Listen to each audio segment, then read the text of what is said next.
मेरे प्यारे बच्चों, कैसे हैं आप लोग सारे? आई होप सारे बहुत बढ़िया होंगे। और हम लोग आज इस वीडियो में क्या करने वाले हैं? क्लास 10 मैथ्स के 30 डेज चैलेंज के वन बाय वन सारे इंपॉर्टेंट टॉपिक निभा रहे हैं। इंपॉर्टेंट का मतलब क्या है कि भाई जो टॉपिक ज्यादा वेटेज के हैं और उनकी एक्सरसाइजेस कम है, तो वो टॉपिक हम लोग पहले कर रहे हैं। So today what we are going to do, we are going to do one another important topic of class 10 maths. So welcome back to my channel. मैं हूं राहुल कपूर, आपका मैथमेटिक्स मेंटोर, और आज हम पढ़ने वाले हैं क्या? Class 10 maths application of trigonometry.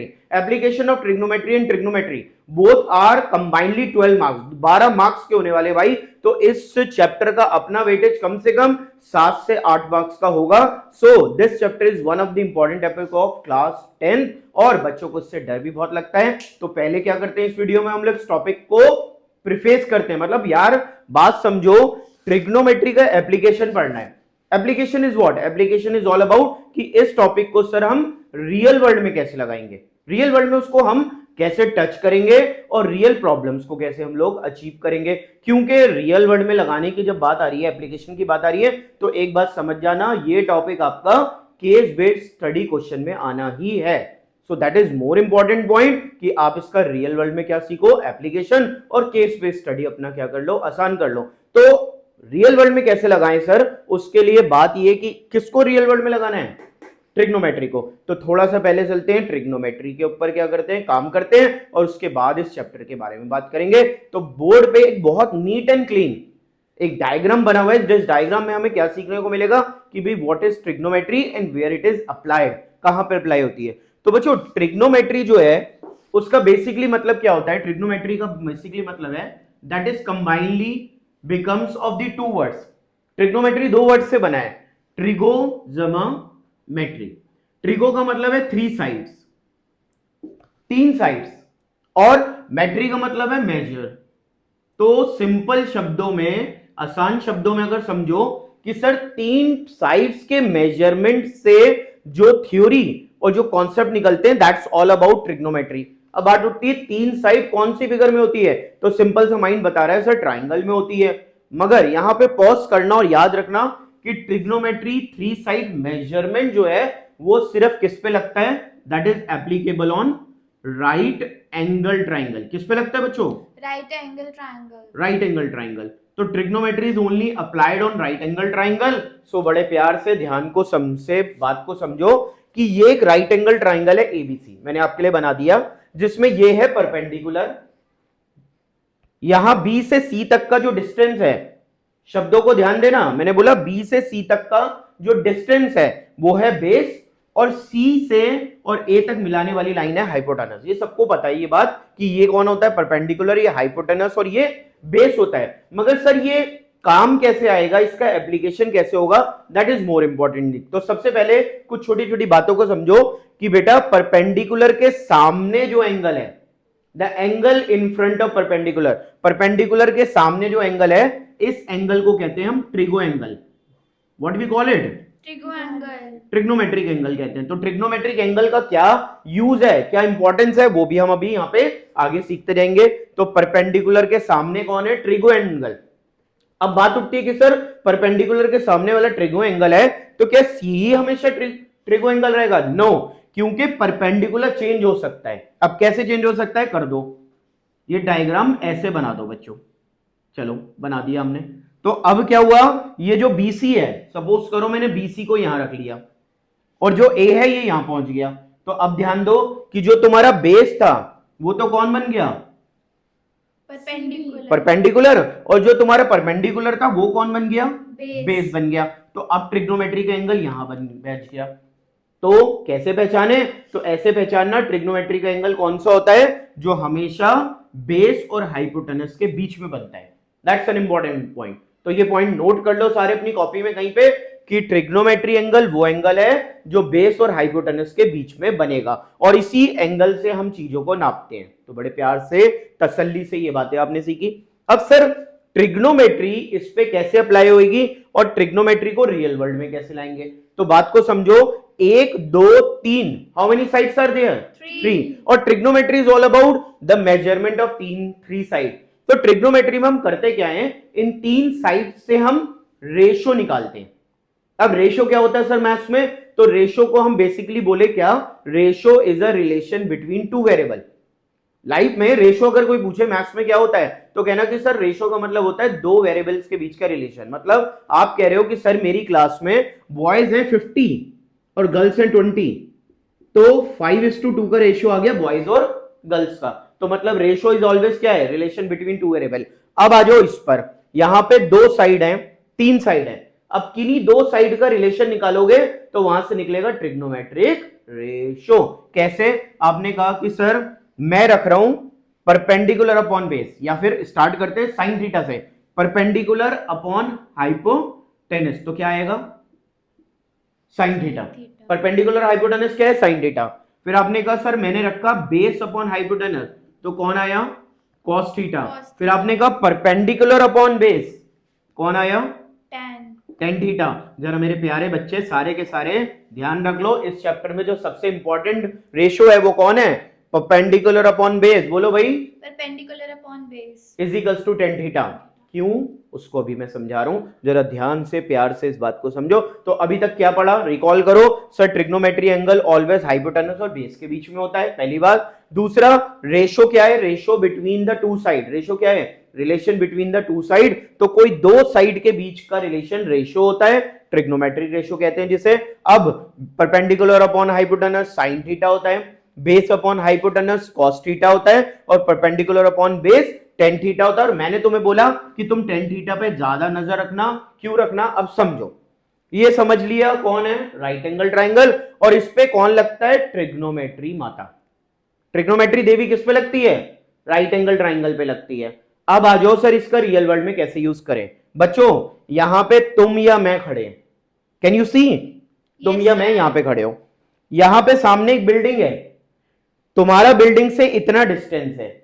याद करो शब्दों को कि राइट एंगल ट्राइंगल का जो वर्टिकल पोर्शन, जो खड़ा हुआ पोर्शन है, वो परपेंडिकुलर है। और दुनिया में परपेंडिकुलर कौन है? बिल्डिंग।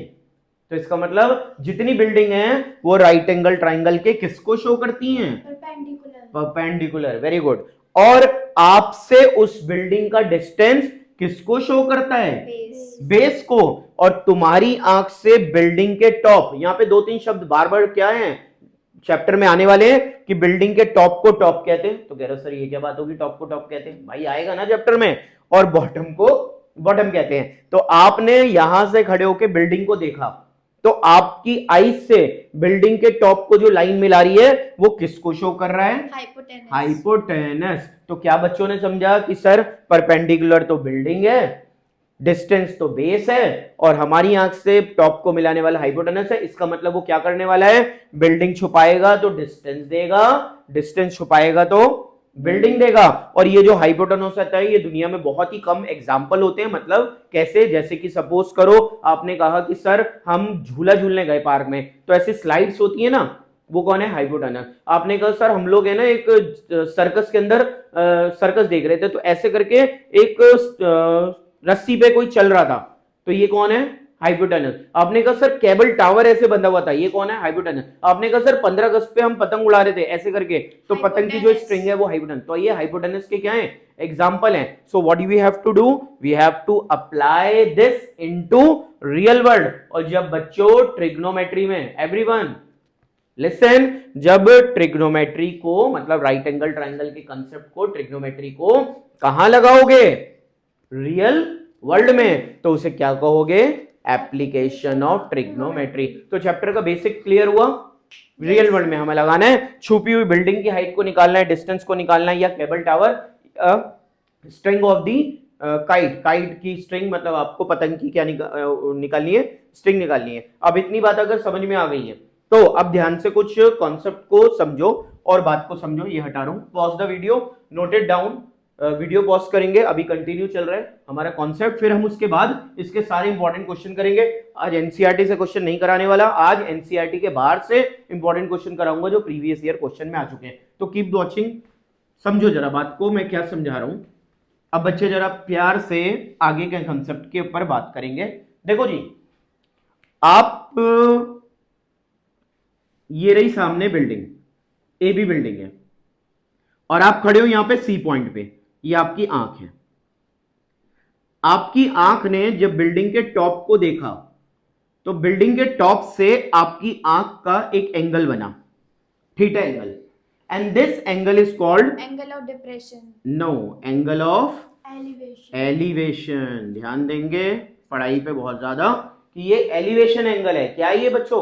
Angle of elevation. नीचे से ऊपर देखोगे एंगल ऑफ एलिवेशन, बड़ा कंफर्टेबल एंगल बना, और यही एंगल तो सर हमें चाहिए था ट्रिग्नोमेट्री। चलो अब दूसरी तरफ चलो। आपने कहा सर मैं खड़ी थी छत पर और मेरी फ्रेंड आई नीचे, तो आपने अपने फ्रेंड को हाई करा और आपकी आंख ने अब उसको देखा, मतलब आप यहाँ पे छत पे खड़े हो, ये रहे हो, और आपका फ्रेंड नीचे है, ये रहा। आपने उसको जब नीचे देखा तो यहां पे बनाना एंगल, तो मगर क्योंकि हमें क्वेश्चंस कहां से करना है, बेस और हाइपोटेनस के बीच के एंगल से करना है, तो यहां पे मेरी बात को ध्यान से समझ लो कि ये रहा ए, तुम्हारी फ्रेंड है बी पे और यहां है सी, तो क्या करो पहले एक लाइन खींचो ऐसे करके, this is L line. L A B नाम का एक एंगल अल्फा करके तुम्हारी आईज ने बना लिया। तुम्हारी आंख का कौन सा एंगल बना? अल्फा। अगर इस एंगल को देखें और इस थीटा एंगल को देखें तो याद रखना angle L A be always equal होगा एंगल ए बी सी के, क्योंकि ये कौन है? Alternate interior angle. तो बच्चों याद रखना जब भी एंगल ऊपर से बने, और इस एंगल को कहते हैं angle of Depression. Depression. Very good, now you are correct. So angle of depression नीचे से ऊपर बना, नीचे से ऊपर एंगल ऑफ एलिवेशन, ऊपर से नीचे एंगल बना एंगल ऑफ डिप्रेशन। मगर स्टार्ट होते ही क्वेश्चन के टीचर को ये लिख के दिखा देना कि भाई मुझे पता है कि डिप्रेशन एंगल को कैसे हैंडल करना है, ये एंगल और ये एंगल आपस में ऑल्टरनेट होते हैं, तो मैं क्वेश्चन यहां से सॉल्व करूंगा। तो this is all about what? Basic of trigonometry to be applied in what? To be applied in application area. दुनिया भर में हम लगाएंगे और वो कैसे क्वेश्चन देगा, हम बनाएंगे डायग्राम, करेंगे question. Pause the video, note it down, और अब मैं करवाने वाला हूं question. So everyone keep watching, question देखेंगे। So when we have acquired the concept of trigonometry in the real world, अब करते हैं back to back important question जो सीबीएसई में आ चुके हैं। सो पहला question on your screen now, everyone see the screen. A moving board is observed from a top of 150 meter high cliff. एक 150 मीटर ऊंची क्या है? हाई क्लिफ है। बच्चों ध्यान दे रहे हैं, एक 150 मीटर ऊंची क्लिफ है, मतलब एक चोटी है। अ मूविंग बोट, एक बोट चलती हुई आ रही है, moving away from the Cliff. बड़ा ध्यान से बात को समझो कि जो बोट है वो अवे फ्रॉम द क्लिफ, मतलब वो चोटी से दूर की तरफ जा रही है, तो मतलब वो पहले यहां होगी और दूर जाएगी। लिखता है the angle of depression of the boat changes from 60 to 40। कहता है यहां पे जब आपने बोट को देखा तो एंगल बना था 60, जब वो और दूर चली गई ए बी सी पर तो ये एंगल बन गया 45 का। Is that correct to everyone? Yes. Now he is saying find the speed of the boat। और याद रखना कि यहां से जब यहां पर पहुंची तो इसने इतने आने में 2 मिनट, कितने मिनट लगाए? 2 मिनट। 2 मिनट। तो कहता है find the speed, find speed of the boat. Boat की क्या निकालनी है? स्पीड निकालनी है। तो ध्यान से क्वेश्चन को पढ़ा। अब सबसे पहला काम वही करो जो सिखाया था, ऐसे करके लाइन खींचो, इसे एल नाम दो और टीचर को लिख कर दिखाओ क्या? L A, this is 60 and that is 45। बच्चों angle L A B C D, L A D, listen carefully, L A D equal to किसके होगा? ए डी बी के। फिर बच्चों L A C, L A सी किसके इक्वल होगा? ए C B के। क्यों?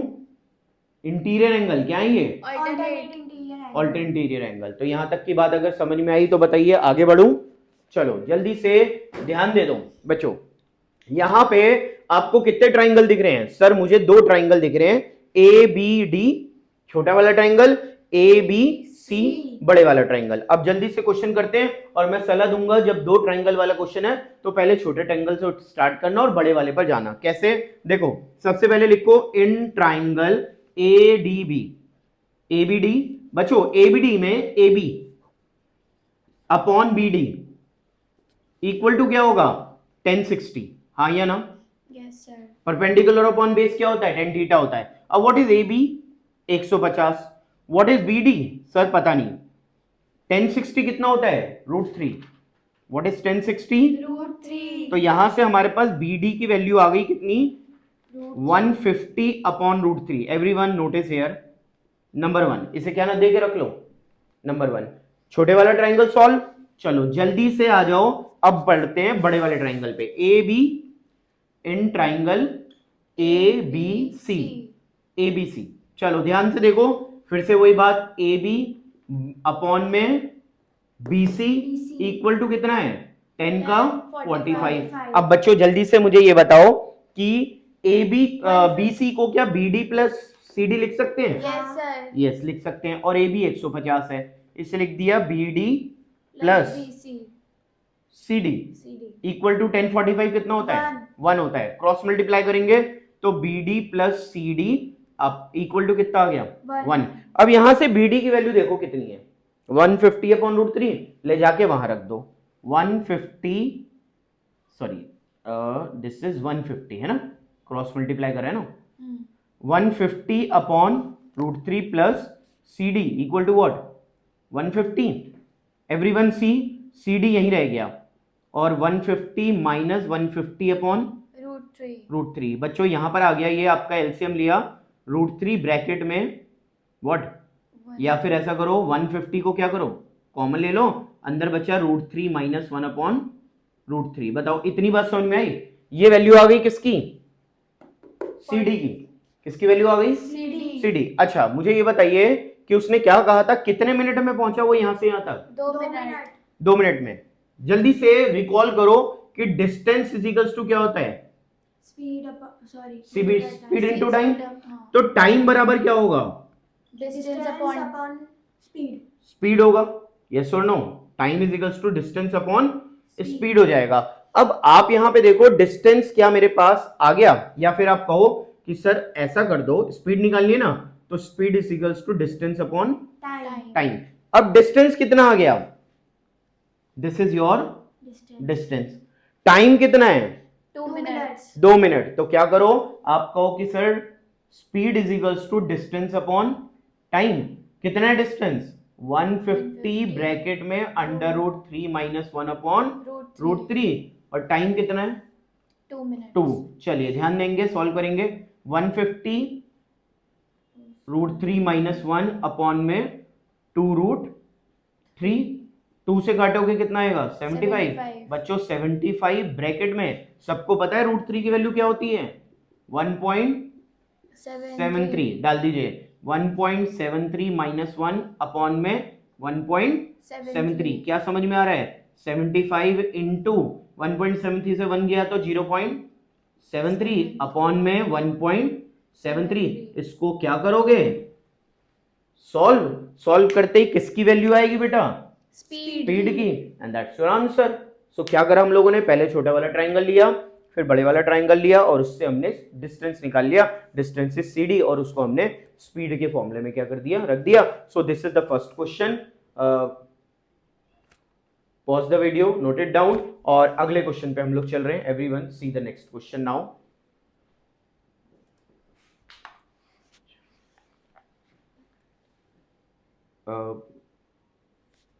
Pause the video,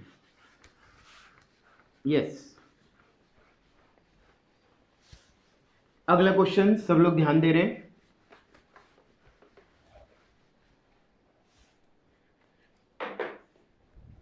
yes. Next question on your screen now. See the question. A man standing on a deck of ship. Important question है, जरा सब बच्चे ध्यान दें। A man standing on a deck of ship. एक आदमी ship के deck पे खड़ा है, ये रहा शिप, डेक ऑफ शिप मतलब ये रहा, which is 10 metre the above water level. पानी के लेवल से कितना ऊंची है, 10 metre. Observe the angle of elevation of top of hill. सामने एक हिल है, इसके टॉप को जब उसने देखा तो कितने डिग्री का एंगल बना, 60 degree. And angle of depression of the base of the हिल, और हिल नीचे है, ये रहे, जब इसके बेस को देखा तो ये एंगल कितने का बना, 30 डिग्री का बना। तो जब उसने हिल ये रहा हिल, इसके टॉप को देखा 60 डिग्री और बॉटम को देखा तो 30 डिग्री का एंगल बना। Find the distance of the hill from the ship.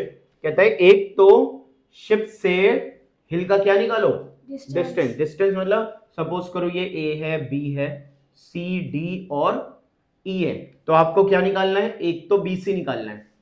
Distance of the ship from the what, hill, hill से उसकी दूरी निकालो। और दूसरा कह रहे हैं हाइट ऑफ द हिल, मतलब कि आपको हाइट ऑफ द हिल, ये मतलब कि पूरा निकालना है। दैट इज ऑल हिल, हिल पूरा है ना, दैट इज ए सी और सीई जो कि नीचे भी है। चलो जल्दी से इस क्वेश्चन में देखो कितने ट्राइंगल दिख रहे हैं, हाउ मेनी ट्राइंगल, 3। मगर यूज कितने हैं, दो। एक ट्राइंगल ए बी सी और एक बीई सी, ये दिख रहा है ना ट्राइंगल। तो चलो जल्दी से ध्यान दो, in triangle ABC, in triangle ABC, ABC में एसी अपॉन में बीसी कितना है, 10 60। बच्चों एसी कितना है पता नहीं, बीसी भी पता नहीं, 10 60 कितना है, √3। तो AC की वैल्यू क्या आ जाएगी, √3 BC। ओके, इसे नंबर 1 करके रख लो। अब आ जाओ ट्राइंगल BCE में, in triangle BCE।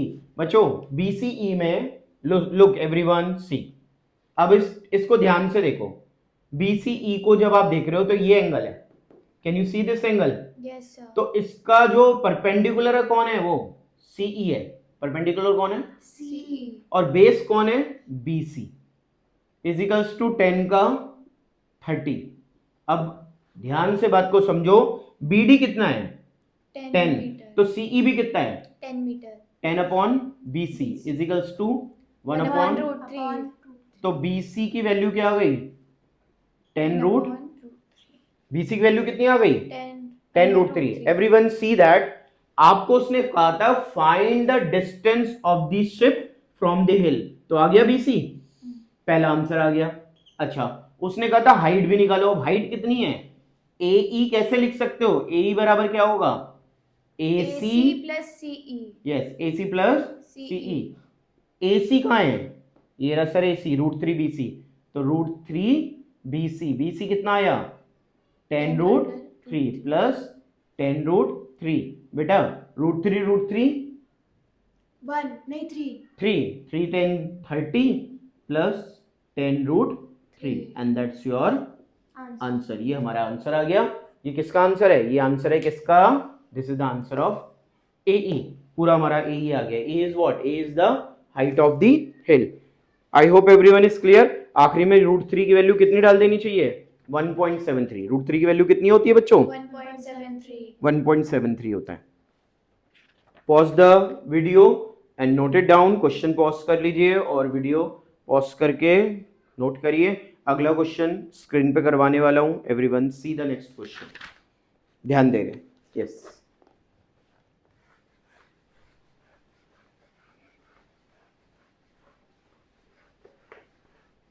so the next question on your screen now,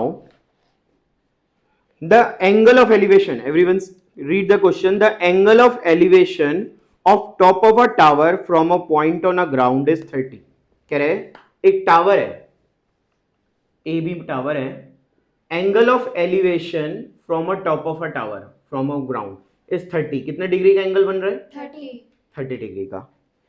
on moving a distance of 20 meter, आपने क्या करा, यहां से यहां पर आए कितने मीटर चल के, 20 meter. The foot of the tower to the point B, the, इसे नाम इसने बी बोल रखा है क्वेश्चन में, तो इसे बी नाम दे दो, ए बी सी, और इसे डी नाम दे दो। The angle of elevation increases to 60, यहां पे एंगल बढ़ के कितना हो गया, 60 डिग्री हो गया। कहते हैं find the height of the tower, एक तो ये निकालो, लेट कर लो H, और distance of the tower from a point A, मतलब कि आपको कह रहा है यहां से यहां तक का क्या बताओ, डिस्टेंस, मतलब टोटल डिस्टेंस बताना है। अब यहाँ पे फिर से वही बात आई, how many triangles are there, 2 ABD। तो मैंने क्या कहा, सबसे पहले लो इन ट्राइंगल ABD, ABD में AD अपॉन में BD कितना है, 10 60, हाँ या ना, ओके। अब आप कहते हो सर AD H है और BD का पता नहीं, और 10 60, √3। तो यहां पर H इक्वल टू क्या आ गया, √3 BD। यस और नो? यस। इसे आप नंबर 1 करके छोटे वाले ट्राइंगल से रख लिया करो। अब आ जाओ बड़े ट्राइंगल पे। In triangle ADC, everyone see that ADC, AD upon में क्या होगा, CD। कितना है, 10 30। बचो AD कितना है, H। CD कितना है, CB plus BD equal to कितना, 1 अपॉन, √3। ये आ गया H अपॉन CD। BC, BD हमें पता नहीं है, तो BD को BD रख लो। और बेटा BC कितना है, 20 दे रखा है, इजिकल्स टू 1 अपॉन √3। तो H की वैल्यू कितनी आ गई, BD प्लस 20 अपॉन √3। चलो जरा ध्यान दो, एक H की वैल्यू ये रही और एक H की वैल्यू ये रही, दोनों H की वैल्यूज को बराबर रख दो। देखो पहली वैल्यू क्या है, √3 BD, दूसरी क्या है, BD प्लस 20 अपॉन √3। जरा ध्यान से देखो क्वेश्चन का सॉल्यूशन, √3 इंटू √3 BD, ये BD इधर आ जाएगा, माइनस BD इक्वल टू क्या रह गया, 20। 3 BD में से एक BD गया, 2 BD इक्वल टू कितना, 20। BD की वैल्यू कितनी आ गई, 10। चलो जी एक बात बताओ, आ गया BD? यहां से यहां तक चले थे कितना, 20, और यहां से यहां चले कितना, 10। तो टोटल डिस्टेंस बच्चों कितना आ गया, 10 मीटर। 20 plus 10 30, 20 plus 10 30। अब उसने कहा था हाइट बताओ, H की वैल्यू क्या है, √3 BD। H बराबर √3 BD। बच्चों BD आ चुका है, यस सर। तो √3 into 10 that is called 10√3 meter. तो दूसरा आंसर आपका ये आ गया। मतलब कितने प्यार से दोनों आंसर आ गए। So this is all about the third question of this exercise और दिस टॉपिक। अब आप लोग इसको वीडियो को पॉज करो और नोट इट डाउन, ताकि हम चलते हैं किसी अगले क्वेश्चन पे, which is going to be the more important question. अगला क्वेश्चन बहुत इंपॉर्टेंट होने वाला है। So everyone see the question on your board.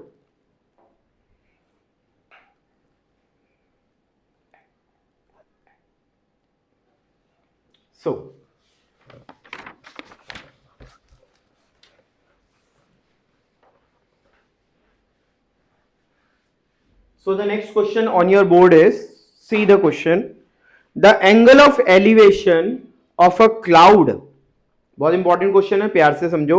The angle of elevation of a cloud from a point 60 meter above the lake। ध्यान से समझो, एक बेटा लेक है, कह रहा है the angle of elevation of a cloud, यहां पे कोई क्लाउड है सपोज करो, उसका angle of elevation from a point 60 meter above the lake. Lake से कितने मीटर, 60 मीटर। यहां से क्लाउड का एंगल जब देखते हो तो इट इज 30 डिग्री। कितने डिग्री का एंगल बनता है, 30 डिग्री। 30 डिग्री का एंगल बनता है। बना दो इसे जरा, 30 डिग्री का एंगल। फिर लिख रहा है an angle of diffraction of the reflection of the cloud, इसी क्लाउड का रिफ्लेक्शन यहां पे कहीं नीचे लेक में बनता है, तो उसका जब तुम क्या बनाते हो, एंगल बनाते हो, डिप्रेशन एंगल, तो कहता है ये एंगल कितने का बनता है, 60 डिग्री का। Find the height of the cloud, मतलब कि आपको क्या बताना है, हाइट ऑफ द क्लाउड, मतलब यहां से क्लाउड की कितनी हाइट है ये बताओ, from the surface of the lake. तो लेक का सरफेस बेटा यहां पर है, ये तो नीचे क्या है, उसका रिफ्लेक्शन है, ठीक है। So what you have to see, you have to see that कि आपके पास ये 60 है, मान लो ये ए है, बी है, सी, डी, ई और एफ, तो बी डी अगर 60 है तो सीई भी कितना होगा, 60।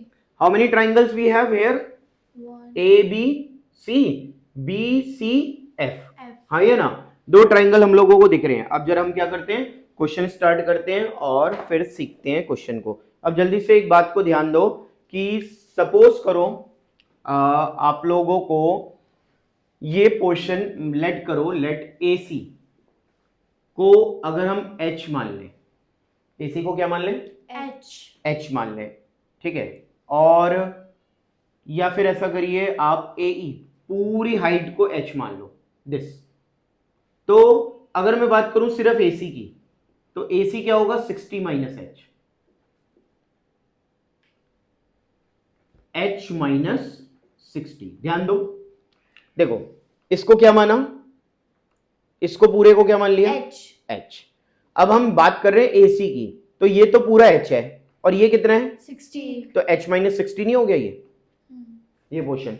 अच्छा अब बात करते हैं पूरी किसकी, पूरी बात करें अगर यहां से लेकर यहां तक की AF क्या होगा AE प्लस, मतलब AF निकालना है हमें तो AE प्लस EF। हाँ मतलब कि अगर हमारे को AF की बात करनी है तो AF निकालना है तो ये पूरा पोर्शन कितना है H हो गया, तो दिस मस्ट बी, ये H है और ये पोर्शन क्या होंगे 60। बराबर, तो ये हो जाएगा हमारा H प्लस 60। अब ये दो चीजें हमारे पास सामने आ गई। अब क्या लो, इन ट्राइंगल ABC, ध्यान दें ABC में AC अपॉन क्या है BC इज इक्वल्स टू कितना 1030। एवरीवन सी AC कितना है H माइनस 60 और BC कितना है सर वो पता नहीं 1060 1/√3। तो H माइनस 60 ब्रैकेट में √3 बराबर कितना आ गया BC। ये किसकी वैल्यू आ गई BC की। अब ट्राइंगल चलते हैं कहां पे BCF पर, इन ट्राइंगल BCF। बच्चों ट्राइंगल BCF में ये है आपका परपेंडिकुलर कितना CF, कितना है CF है, और ये है आपका बेस कितना BC, कितना 1060। Is that correct? तो अब हम लोगों को यहां पे CF की जब बात करनी है तो CF कितना हो जाएगा हमारा, देखो ये पूरा पोर्शन H है, दिस इज योर H, ये पोर्शन H है और this is seem to be 60। अब हम सिर्फ लेने वाले हैं कितना CF, तो CF 60। हाँ तो उसको ले लो H प्लस 60 अपॉन में BC हमें पता नहीं है, इज इक्वल्स टू 1060 कितना होता है √3। तो यहाँ पे H प्लस 60 की वैल्यू क्या आ गई है √3 ब्रैकेट में इज इक्वल्स टू BC। यहाँ पे क्या दो वैल्यू BC की दिख रही है, can you see the two values of BC, एक एरी और एक एरी। अब मैं क्वेश्चन को यहीं पे आप लोगों के लिए छोड़ूंगा because I want you to solve it. क्यों? क्योंकि दोनों BC की वैल्यू को क्या करो बराबर रखो और बराबर रखने के बाद क्या करो H की वैल्यू निकालो। H आ जाएगा तो कौन आएगा हाइट ऑफ द क्लाउड, और BC अपने आप में कौन है BC इज द डिस्टेंस। तो दो चीजें क्वेश्चन में मांगी है, एक तो हाइट ऑफ द क्लाउड और डिस्टेंस, तो दोनों यहाँ पे आपके आंसर आ जाएंगे। मतलब कि आप इस क्वेश्चन के साथ में क्या करो, इस क्वेश्चन के साथ में पीछे के क्वेश्चन में ये सीखो कि इन एवरी क्वेश्चन सर दो क्या है ट्राइंगल है, और दोनों ट्राइंगल के अंदर क्या किया जा रहा है, पहले छोटे वाला ट्राइंगल उठाकर एक वैल्यू निकाली जाती है और उसको बड़े वाले ट्राइंगल में क्या करा जाता है पुट कर दिया जाता है। तो these are very important question. इस क्वेश्चन के साथ ही इस वीडियो को हम लोग क्या करेंगे एंड करेंगे। क्यों? क्योंकि कॉन्सेप्ट हमारा पहले पक्का होना चाहिए। इस क्वेश्चंस के थ्रू कॉन्सेप्ट पक्का करो, फिर अपनी एनसीईआरटी के क्वेश्चंस करो, और जब एनसीईआरटी के क्वेश्चन और इन क्वेश्चंस को कर लोगे तो आपका क्या हो जाएगा इस चैप्टर पे अच्छे से ग्रिप बनेगा। So keep watching the videos. यहीं पे क्वेश्चन मतलब वीडियोस को हम क्या करते हैं इस वीडियो को क्लोज करते हैं। So we will meet in the next video. उसके लिए उस टाइम तक के लिए क्या करो अपना इस चैप्टर को प्रिपेयर करो, नेक्स्ट वीडियो को वेट करो। उस वीडियो के आते ही फिर एक नए माइलस्टोन मतलब 30 डेज चैलेंज में एक नए चैप्टर हम लोगों का अपलोड हो जाएगा और उससे हमारे 1 बाय 1 क्या होते जाएंगे सारे चैप्टर प्रिपेयर होते जाएंगे before exam. So keep watching, देखते रहिए, सीखते रहिए और आगे बढ़ते रहिए।